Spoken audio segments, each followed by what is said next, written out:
Uyghur children are taken from their families, sent to state-run orphanages. Uyghur women are forced to marry Han Chinese men. If she refuses such a forced marriage, herself, her family, her siblings, everybody will sent to the detention camps in the name of Islamic extremists did not want to marry non-Muslim Han Chinese. Those camps are nothing short than the Nazi Holocaust. The people there facing torture, subject to unknown medications, and they are subject to mental, physical, and the political indoctrination. In the heart of Asia, a silent genocide unfolds, one that challenges the very essence of humanity and exposes the cracks in our global moral compass.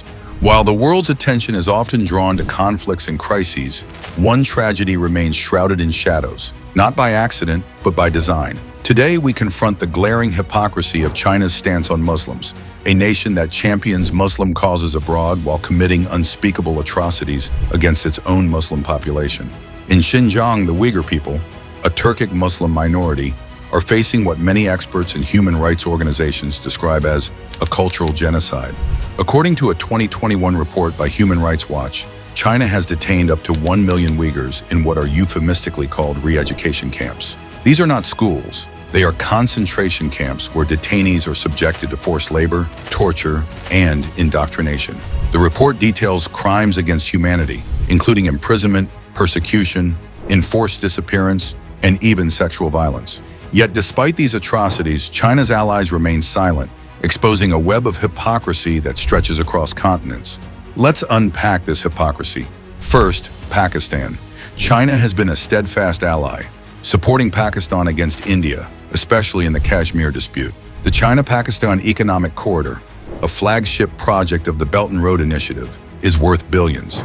Yet when it comes to the Uyghur issue, Pakistan's silence is deafening.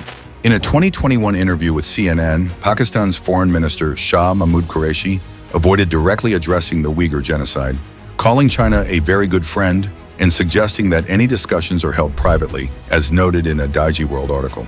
This silence is not just complicit, it's a betrayal of the global Muslim community. Then there's Turkey, a nation that shares ethnic and cultural ties with the Uyghurs.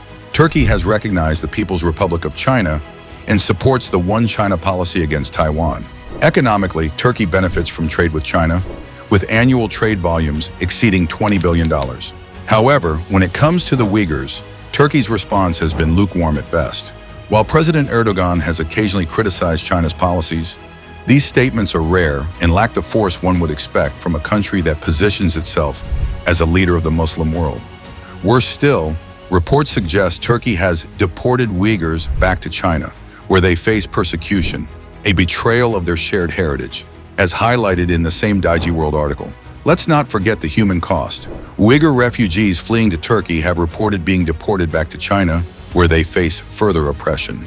In 2021, the World Uyghur Congress accused Turkey of deporting Uyghurs in exchange for COVID-19 vaccines, a claim Turkey denies, but the very accusation speaks volumes about the perceived priorities of nations over human lives. So we must ask, how can China, a nation that invests heavily in Pakistan and courts Turkey for economic and strategic gains, simultaneously engage in the systematic eradication of its own Muslim population? Is this not the epitome of hypocrisy? How can a country that claims to support Muslim causes abroad commit such atrocities at home? The diplomat has pointed out China's double standard on terrorism, supporting Muslim nations while oppressing its own Muslim citizens. The international community has not been entirely silent. The United States, Canada, and the Netherlands have officially recognized China's actions as genocide, as reported by BBC. In 2019, 24 governments urged the UN to investigate the situation in Xinjiang, according to Human Rights Watch.